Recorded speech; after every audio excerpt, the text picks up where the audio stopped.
This is Andi Purewal for Boxing News. I'm joined by trainer Ben Davison here in, I keep saying London, but we're here in Essex, Ben. But yeah, how are you? Yeah, I'm good, thanks, mate. You? I'm all good. Obviously a busy time in the gym, seeing a lot of the guys in today, a lot of sparring taking place, so let's just try and work through some of those guys and start off with Royston Barney Smith, simply as he was the most recent man out of yours. Some invaluable rounds there most recently, about a week or so ago. Just walk me through what you made of his performance and those rounds, as we say. Yeah, we are advocates for stoppages and things like that, and I think sometimes the lads think that it's almost like we don't want them to get the stoppages. Of course we do. We are an advocate for that, but we are certainly not against going the rounds and picking up the experience.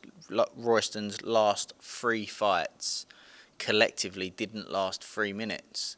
And I think that showed in the sense that this time he was looking to try and get another first round knockout. And it wasn't quite there against his type of opponent. He wasn't going to take the trap that Royston was looking to set that early. He's a bit too experienced for that. And when I talk to Royston about the fight in certain scenarios, he laughs as if to say, yeah, I can see that, I understand, I know what you meant there, I see it now. And doing the 6 rounds is invaluable experience. So I think that, it was a positive for him to get those rounds, especially at such a young age. He's recently turned 19. And to get 6 rounds under his belt was, I'm really pleased, to be honest. But it's not to say, like I say, sometimes I think the lads almost think like they're happy that we don't get the stoppages. It's not the case. We like stoppages. We always push for that. But at the same time, I'm certainly not against the lads getting the rounds and getting as much experience as they can under the lights. He's obviously been active in his career so far, and I've been quite fortunate to see him sparring Joe Cordina ahead of a Rakimov fight. I know he's shared rounds with him prior to that as well, but when you see him holding his own against somebody like Joe Cordina, who is now a 2-time world champion, and you see the progression he's making here in the gym, how much of a special talent do you feel you do have on your hands? Yeah, Royston's the type of lad, like, he has the potential to become like a Devin and a Shakur, the type of fighter that Britain rarely, if ever, produces. I think that, things like that, the sparring Joe, helping Joe in his preparation, gaining invaluable experience there,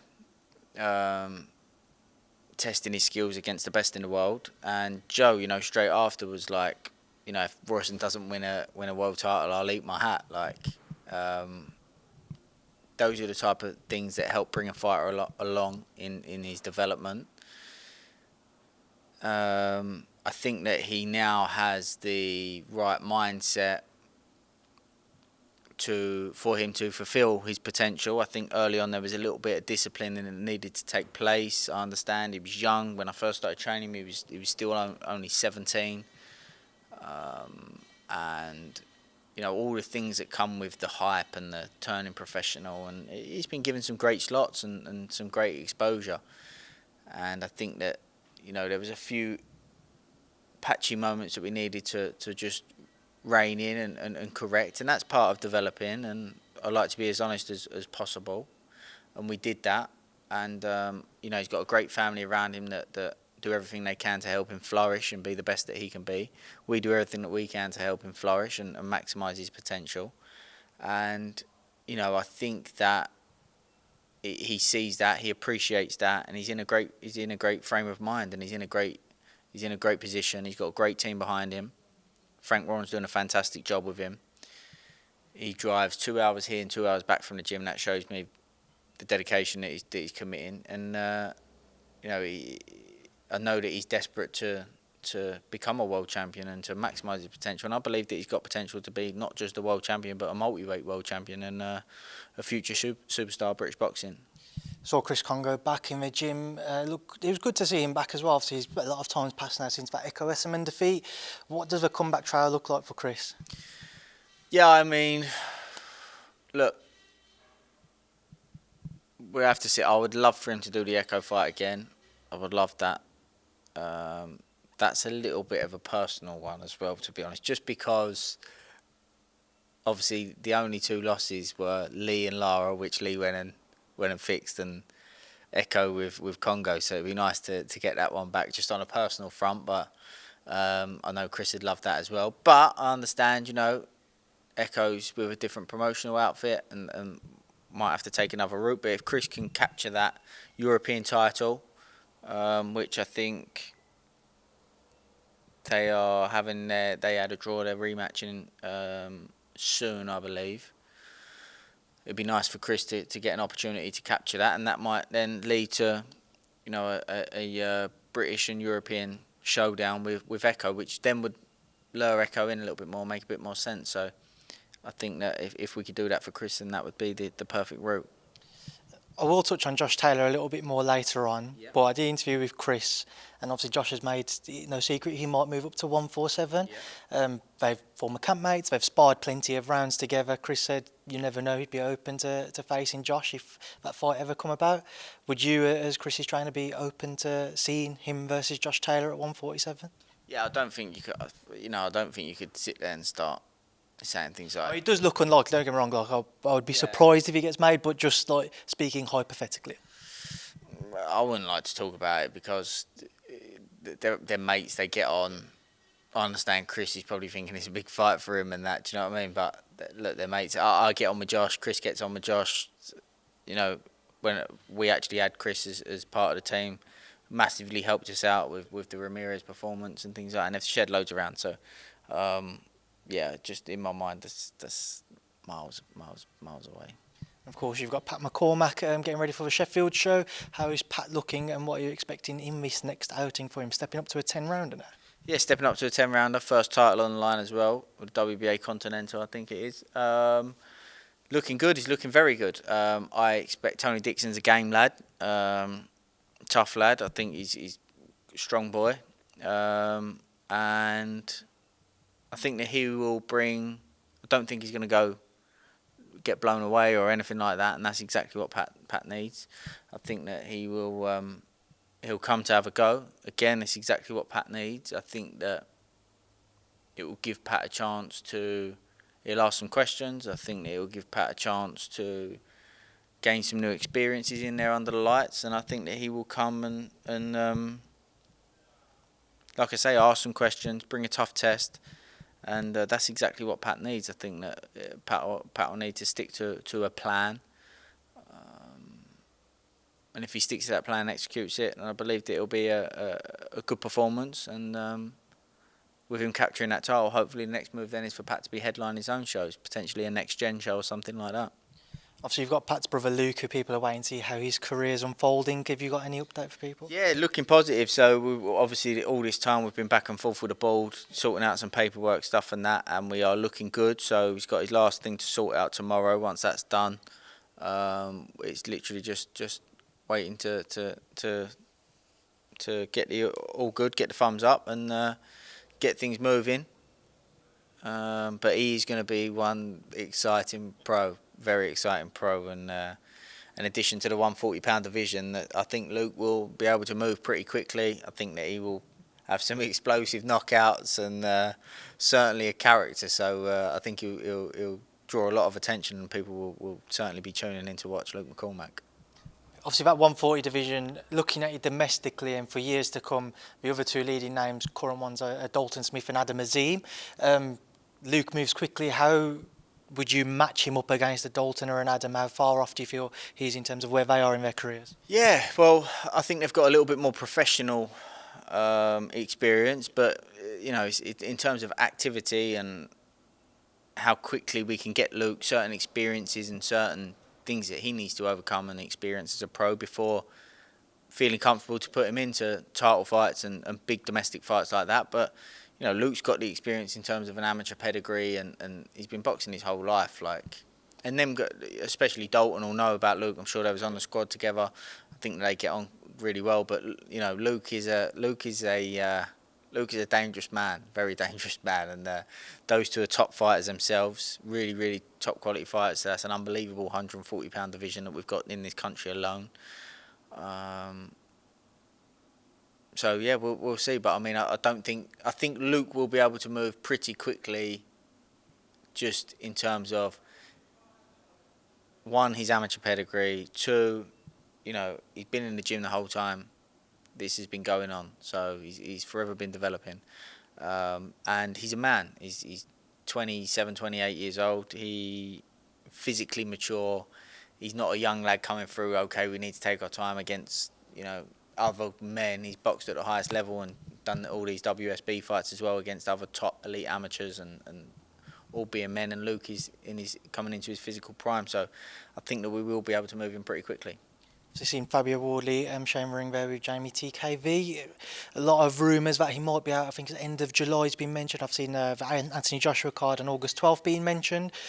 What do you know, Ben? I know what you know. I wish I didn't say anything now, so when you'd have given me something.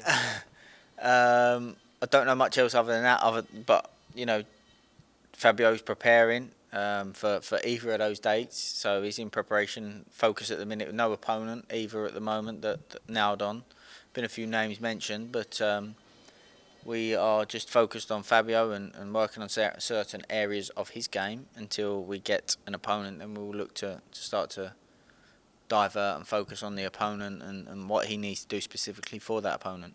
Do you see him look? I know you haven't got an opponent, so it's difficult to say, but would you rather see him defend his British title? Is there anybody out there? I know the Dave Allen fight has been mentioned. Yeah, I mean, I don't know. I think you'd have to see sort of those guys know a little bit. I don't think there's bundles to get from a Dave Allen fight. I think a decent international name he's got that WBA title. I think that may be, you may get a more of an intriguing matchup looking to defend that than you will do with the British. Obviously, you have got David Adelaide and Fraser Clarke, if either of them was open to doing that fight, but I don't think they're going to do that fight at the moment. Not that the fighters won't fight, but I think the platforms and how it's going to work out, I think it would take time for everybody to be happy. So I think probably either Dave Allen or a international opponent for that WBA title that he's got. But we'll have to see.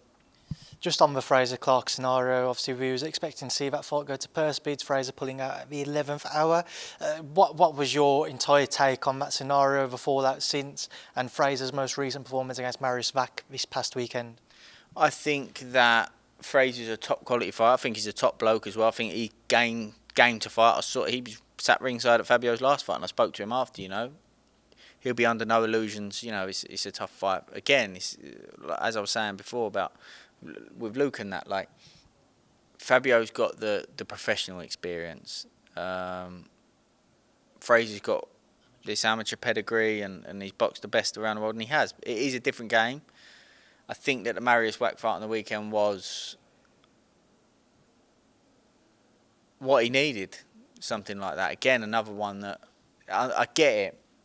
They're keen for these knockouts, and everybody wants these knockouts that look great and that. But 10 rounds of Mariusz Vach, he would have gained invaluable experience from that. I'm sure that he'll be aware of that. I think that Fraser is a real quality heavyweight with potential to be a top heavyweight as well. And I just think that I get it. They want to move quickly. I just think, for me, I think Fabio's a big risk. Small gloves, he can seriously whack, explosive, fast, can be unorthodox. I don't think that's the right fight right now for Fraser, personally. I think that if they was just to have another one or two of those type of fights, then he might pick up an easier British title somewhere than a Fabio, looking at the landscape at the minute. But then again, you've got Jamie TKV coming through. So look, it's always tough. I think I don't see him every day in the gym, and I don't know exactly where he's at. I know that, like I said, he'll be game to fight, but I think that him and his team are wanting a little bit more experience, a little bit more time, and I fully understand that. It's a shame when you see these guys rushed a little bit too quickly, but yeah, look, it's a great fight if it was to happen. I know the fans want to see it, and again, I understand some people were a bit frustrated that he pulled out of or was pulled out of the purse bids or whatever. But I know that wouldn't have been him. I know that he's game to fight, and I like Freddie. They sparred. They come down here and sparred actually a little while ago. So yeah, I know Fraser's a quality fighter. Ben, just away from him, down to Leigh Wood at featherweight. So after he defeated Maurizio Lara in their rematch, I asked him in a post-fight press conference his thoughts on the Wardley-Clarke fight. That's been ordered, obviously, a matter of days after Leigh's victory. Caught up with Leigh out in New York for Josh Taylor Lopez, and he said that in the ideal world, he's still hopeful that the Josh Warrington fight can happen next. What do you think seems most like? Where does the land lie, rather, at the minute with Leigh, the Warrington fight, Wardley-Clarke? I don't know. Look, we'll have to see, and if an offer gets made for the Wardley-Clarke fight, we'll have to look at that. But you've got to be realistic. You know, Wardley-Clarke's a tough fight, obviously, dangerous guy, and probably worth the fight. It's probably going to pay him a third of what the Josh Warrington fight would pay him, if that. So,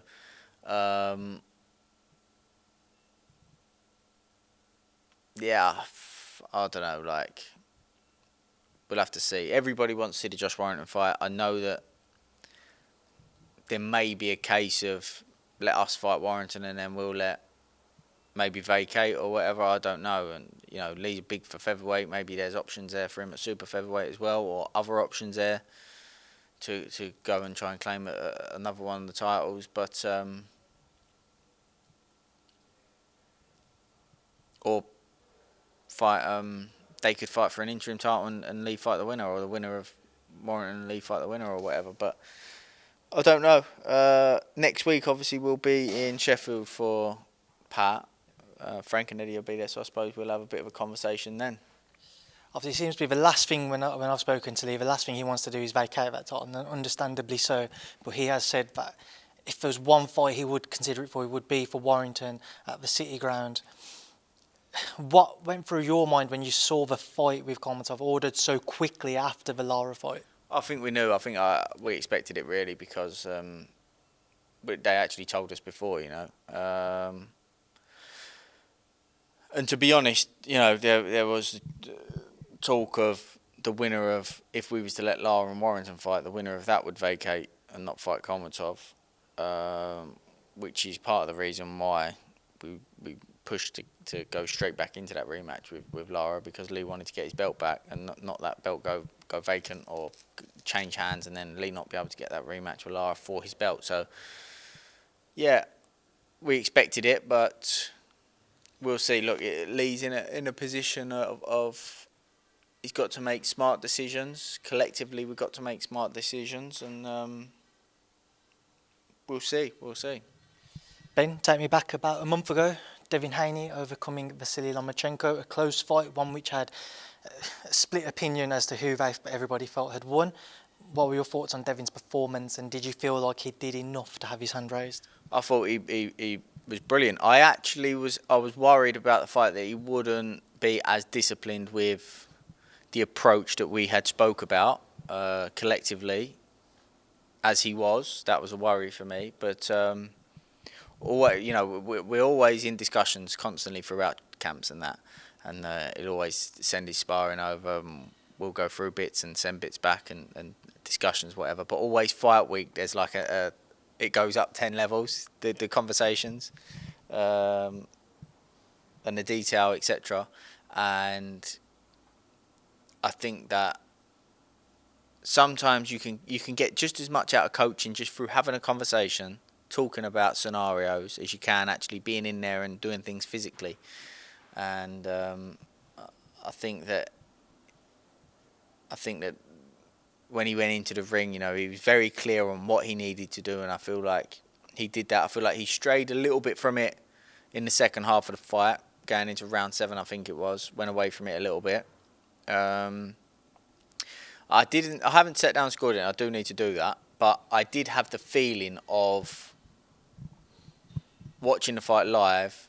Not that it stands for much, because I didn't sit down and score round for round, but watching the fight live, I had the feeling of the winner of this last round's probably going to get it, because I thought it's been a close fight.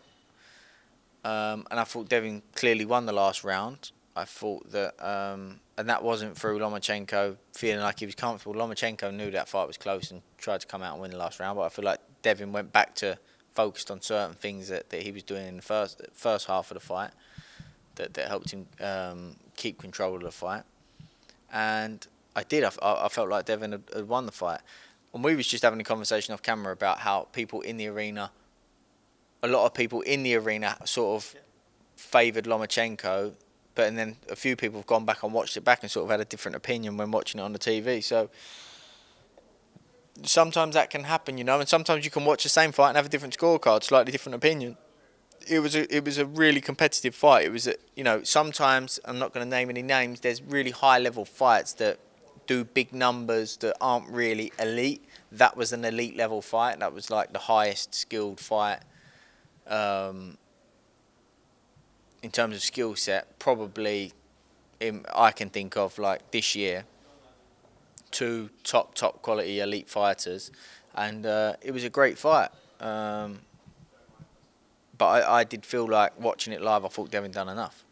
Well, yeah, definitely I can say that, Ben. There was a lot of people around me who thought Loma had done enough to win, but it was a close one. He's a big boy, Devin. There's a lot of talk. Teofimo fight, Regis Prograis, who was victorious this past weekend as well. Does he stick at 135? Shakur, Tank? From any conversations you've had, what do you think seems most likely for him? Do you think, especially on the back of a Regis Prograis performance where he didn't look the best against Zorrilla this past weekend, he might be licking his lips a bit more at potentially moving up and having that one? Yeah, I think one thing you have to be honest and appreciative about is Devin has never ever looked at someone and gone, that looks like an easy touch, let me have that. He has always taken fights that people are like, oh, that's impressive. And Kambosos, he didn't wait for Kambosos to have a bad performance. He beat Teofimo and was like, right, when people didn't expect that, and he jumped straight onto that and went over to Australia twice. Lomachenko's been looking in red hot form when he took that fight. So I think he's open to options, but he also wants to, and I think Bill's put out there that he's open to offers and sitting down with Bob to see what he's going to offer from Top Rank. And I think, there's discussions there about what Matchroom might offer, and I have no doubt that he will be looking at, potentially he's in a position now where he could probably go on his own as well and promote himself and maybe do a deal direct with a broadcaster or something. I don't think he's got his mind set on anything. Again, it's not. If he did, I wouldn't say anyway, because it's not my place to say. But at the same time, I don't think there is anything that he's got his mind set on at the minute. I just think he's open to options, and I think you have to credit him for the fights that he's taken at such a young age, and I think that is evidence that he is willing to look at anybody and take on anybody and make these big fights happen. He's never been shy of that, and I think that people need to not forget that. Have you seen Regis' performance this past weekend? I haven't watched it all the way through, no. How much of it can you kind of dissect for me, if anything at all? I just... In terms of what? Like, what do you think? So how much of his performance did you watch, and what can you be critical of? What did he impress you with? As I say, a lot of people weren't necessarily impressed with what he produced against Zorrilla. But Zorrilla didn't fight the fight everybody expected to see from him. Yeah. I mean, I think there's a lot of... I don't want to be a dick coming across with this, but I think there's a lot of style over substance with Prograis, or there was from what I saw. I think that he's obviously a quality operator. He's a quality fighter, and look, I've said this over and over to different people. Like, there's this expectation now that every time a fighter gets in the ring, they're supposed to look $1 million, but then they want them to fight other good fighters, and I just, like, it doesn't match up. Not every time you get in the ring you're going to look $1 million and look your best and win every single moment of every single round and finish it with a clean knockout. Like, it's just unrealistic expectations. He went out there, he defended his title, he got the job done, didn't look his best, but sometimes that's what it takes. That's what champions do sometimes. Joe Calzaghe didn't always look at his best. But he got the job done. Coming back a couple of weeks ago, a former fighter of yours, Josh Taylor, fell short in his WBO title defence against Teofimo Lopez. Ben, just your reflections, please, on that fight and what went wrong for Josh on the night. Yeah, I mean, I don't know. Look, I think it's unfair for me to sit here and say. I think it's unfair for me to sit here and say this, and this. You know, I think that this was capitalised on. That was that would just be a muggy move. I think that there's a lot of lack of respect for Teofimo's skill set, not by Josh, but by the general public. I think that they quickly underestimated Teofimo. And styles make fights. Teofimo's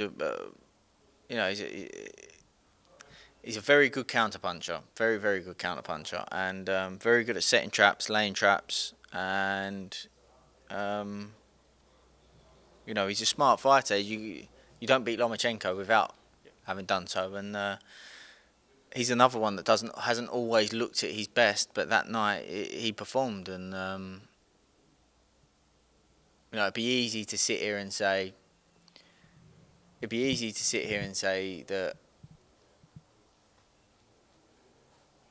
I'm not going to say that actually. I just think it's difficult, isn't it? It's difficult because I don't want to say certain things that come across like a dick. Like, Josh is a top quality operator, always has been, always will be, and he's got plenty left in the tank. Going into the fight, a lot of people felt that Josh would, in the end, just kind of overraw Teofimo. A lot of question marks around Teofimo's mentality and kind of his mental state. Was you surprised at all by just how sharp or good Teofimo looked on the night because of the build-up? I'll say this. So I think that when Josh boxed Regis, and then he became unified champion, obviously, and then he went and boxed Ramirez, become undisputed. When you have big wins like that, and you sort of, he was then regarded as the number one in the division, clearly. Fighters will then look at you and will study you and will really, you've got a target on your back, and Josh has had a target on his back. I think that going into the fight with Cattrall, Jack, from Ramirez to when they fought, it was almost a year, I think. And before that, Jack knew it was either going to be one of them two that was going to fight, and I think he favoured Josh. He'd probably been preparing for Josh for like over a year, watching, studying. And when you've got a target on your back, that's what the opponents are going to be doing. I think that Teofimo had been calling the fight with Josh for a very, very long time. I think the exact same thing now. I think that he'd been watching Josh, studying Josh. Josh had this bullseye on his back, and I just think he was very well prepared for certain situations, certain tendencies, and certain things that Josh does. I'll rate Teofimo. I think Teofimo's a really good fighter. I think that he was underestimated. I completely understand people saying, and I was a bit the same. I was thinking, is he in the right frame of mind? Like, I did expect Josh to eventually overwhelm him, but I understand there were certain things that Teofimo was doing that made it really difficult for Josh to be able to do that. I know that Josh is really critical of himself, so I know that he will be he'll be looking back at that and really criticising himself. And I just, I think that he'll make some adjustments, whether that's moving up to 147 or whatever he wants to do. And like I said, I think that just look at the record of his previous 7, 8 opponents, whatever it is, like, it's ridiculous, like, and he may not have performed at his absolute best, and sometimes that happens, and when you're fighting at that level, you just can't afford to not turn up, and unfortunately it wasn't his night. But like I said, Josh is a top quality fighter, so I do believe that he'll be back, whether that's at 140 or 147. Just a couple more to end on, Ben. Spence Crawford was announced. Yep. Just your thoughts, your take, please. Can you give me a brief breakdown? I keep going back and forth. I do. I keep going back and forth. I know that Crawford's very versatile, orthodox southpaw. I thought that he looked really well against Davison last time out. I thought that he looked like he was adding some things to his game. And I was impressed with that performance. And then I also look at Spence and I can see how he could end up struggling to keep Spence off. I think that there were certain things, certain areas of Spence's game that I saw last time out that were key or will be key to him having success with Crawford.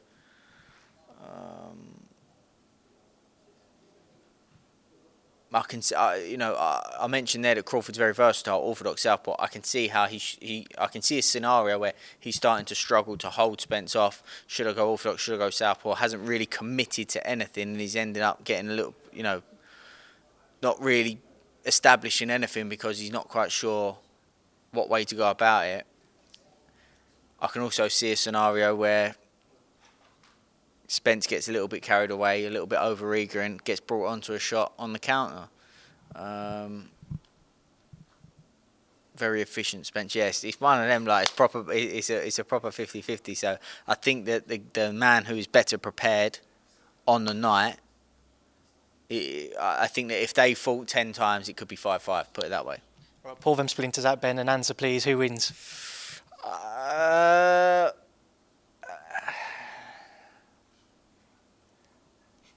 When it was first announced, I was going Crawford. The last couple of weeks, I've said Spence. So ask me week of the fight, and then I'll decide.